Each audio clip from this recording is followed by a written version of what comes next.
بسم اللہ الرحمن الرحیم۔ آج عمران ریاض خان کی عید کے بعد پہلی پیشی ہے چکوال عدالت میں، تو صدیق جان صاحب ہمارے ساتھ ہیں۔ ہم جا رہے ہیں ادھر چکوال۔ صدیق جان صاحب سے جانیں گے کہ ان عمران ریاض خان کے خلاف جو کیسز ہیں ان کا مستقبل کیا ہوگا۔ جی صدیق جان صاحب۔ یار عمران بھائی کے خلاف جو کیسز ہیں ان کا مستقبل وہی ہوگا جو کسی بھی فیک کیس کا ہوتا ہے، جو کسی بھی من گھڑت کیس کا ہوتا ہے، جو کسی بھی ایسے زبردستی کے بنوائے گئے کیس کا ہوتا ہے۔ لیکن میں آپ کو انٹرسٹنگ بات بتاؤں کہ ہو سکتا ہے اس وقت تک یہ چیزیں پبلک ڈومین میں آ بھی چکی ہوں، جب آج بھی ایک بڑا سرپرائز مل سکتا ہے، بڑی ڈیولپمنٹ ہو سکتی ہے، کیونکہ ان کیسز میں 2 مدعی ایسے ہیں جنہوں نے بیک ڈور رابطے کیا اور انہوں نے کہا کہ جناب معذرت، بس ہم سوئے ہوئے تھے، ہم نے خواب دیکھا اور خواب میں ہمیں بشارت ہوئی، خواب میں ہمیں حکم ہوا کہ جا کے اور عمران ریاض پر جو ہے وہ FIR کروا دیں۔ تو وہ خواب میں ہم نے یہ دیکھا تھا، تو ہم نے خواب کی بنیاد پہ کرا دیا تھا، تو بس وہ ہمیں معافی دے دیں۔ یہ 2 کیسز ہیں، اس کے علاوہ اور بھی کیسز ہیں؟ دیکھیں مسئلہ یہ ہے کہ کیسز سارے فارغ ہو گئے نا۔ اس کی وجہ یہ ہے کہ اٹک والا کیس فارغ ہو گیا، لاہور والا فارغ ہو گیا، چکوال والا جو ہے اس میں نہ صرف انصاف ہوا بلکہ ہوتا ہوا نظر آیا۔ آج بہرحال اچھی امید ہے، اس دن تو انصاف نہ صرف ہوا بلکہ ہوتا ہوا نظر آیا۔ تو میرا خیال ہے کہ یہ کیسز ختم ہو گئے، اور اگر چلنا بھی ہے تو وہ ایک ہی کیس چلنا ہے، ایک سے زیادہ کیس چلنا نہیں ہے، کیونکہ یہ سپریم کورٹ کا فیصلہ بھی ہے کہ اگر کہیں پہ ممکنہ طور پر کوئی معاملہ ہوتا ہے تو ایک FIR ہو سکتی ہے صرف، اور اس FIR کے بعد دوسری FIR نہیں ہو سکتی۔ دوسرا میں آپ کو یہ بات بتا دوں کہ اس میں جو پیکا لگایا گیا، پیکا کے تحت جو ہے وہ پیکا کے تحت صرف FIA معاملے کو دیکھ سکتی تھی، یہ پولیس FIR کر ہی نہیں سکتی تھی، اور جو پولیس FIR کر سکتی اس میں پیکا نہیں لگ سکتا۔ اور اس کیس میں اتنے جھول ہیں، اتنے جھول ہیں، اتنے جھول ہیں، یعنی آپ اندازہ لگائیں یہ کیس اسی وقت ہی ختم ہو گیا تھا۔ یعنی چلیں ابھی میں اس پہ بات نہیں کرتا، جو IG کی بدنیتی تھی، جو IG نے وہ FIR چھپائی، میں اس پہ نہیں جاتا۔ جس طرح سے ان کو اسلام آباد ٹول پلازے سے گرفتار کیا گیا، میں اس پہ بھی نہیں جاتا۔ ویسے ہی ہم اسلام آباد ٹول پلازہ پہنچ بھی گئے، میں اس پہ بھی نہیں جاتا۔ آپ یہ دیکھیں، میں چلیں اس پہ بھی نہیں جاتا کہ FIR ٹھیک درج ہوئی یا غلط درج ہوئی، یعنی قانون کے مطابق ہو سکتی تھی یا نہیں ہو سکتی تھی، اس پہ بھی نہیں جاتا۔ لیکن معاملہ تو اسی وقت ہی سارا ایکسپوز ہو گیا تھا جب IO جو پولیس کے تھے جنہوں نے FIR درج کی تھی، ان سے جب مجسٹریٹ صاحب نے پوچھا اٹک میں، Yasir Tanveer I think in کا نام تھا، نام بھی ذرا مکس ہو گئے، تو انہوں نے ان سے پوچھا کہ یہ بتائیں کہ آپ نے جب FIR درج کی، آپ کے پاس ایک درخواست آئی کہ عمران ریاض نے یہ باتیں کی ہیں، تو کیا آپ نے پہلے وہ باتیں سنی تھی عمران ریاض کی کہ عمران ریاض نے یہ باتیں کی ہیں یا نہیں کی؟ تو اس کا کہنا تھا کہ نہیں، میں نے تو پہلے CD نہیں سنی۔ تو مجسٹریٹ صاحب نے کہا کہ جب بھی کوئی آ کے کہتا ہے کہ قتل ہوا ہے تو آپ پہلے یہ تو چیک کرتے ہیں کہ قتل ہوا بھی ہے یا نہیں ہوا، مبینہ قاتلوں کا نام تو بعد میں آپ FIR میں ڈالیں۔ تو انہوں نے کہا کہ آپ جو ہے وہ پہلے دیکھ تو لیتے کہ عمران ریاض خان نے یہ باتیں کی ہیں یا نہیں کی۔ اچھا انہوں نے کہا چلیں آپ نے FIR درج کر دی بغیر آپ نے وہ ویلاگ سنے، وہ جو CD ہے وہ سنے، جس CD میں ان کی ویلاگ ہیں۔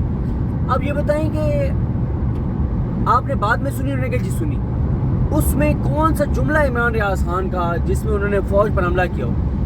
خاموش۔ دوسری بار، تیسری بار یہیں پر میاں علی شفاق ایڈوکیٹ جو ہیں عمران ریاض خان کے، انہوں نے کہا جج صاحب اس کو آپ نوٹ کریں گے، یہ لکھیں گے آپ کہ اس نے نہ تو پہلے CD سنی تھی، اب یہ کہہ رہے ہیں میں نے سنی ہے، تو یہ بتا نہیں سکا آپ کو کہ کون سے وہ جملے تھے جو فوج پہ حملہ تھا، جو فوج کو اسکینڈلائز کرنے کے لیے۔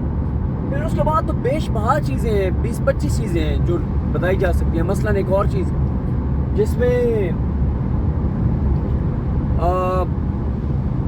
جو عمران ریاض خان صاحب کی تقریر تھی رجیم چینج سیمینار والی، میرٹ والی، اس کا جب اسکرپٹ بنایا IO نے، جو اگلا کیس تھا چکوال میں، اس نے کیا کیا کہ اس نے کچھ الفاظ خود سے ڈال دیے، لفظ اسٹیبلشمنٹ خود سے ڈال دیا، لفظ فوج خود سے ڈال دیا، لفظ آرمی چیف خود سے ڈال دیا۔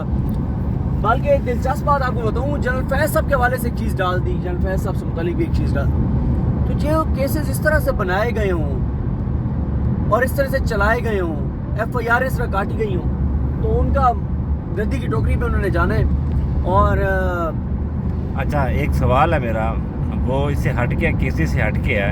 عمران ریاض خان صاحب کا ایک انٹرویو میں سن رہا تھا, اس میں وہ آپ کے بڑے احسان مند تھے. وہ آپ کے بارے میں انہوں نے قصہ بھی سنایا کہ جب آپ عدالت میں فائلیں دے رہے تھے, جب ان کے جو وکیل ہیں ان کے ساتھ جو جس طرح آپ انٹر ہوئے, وہ پورا قصہ کیا ہے وہ آپ ذرا بتائیں گے؟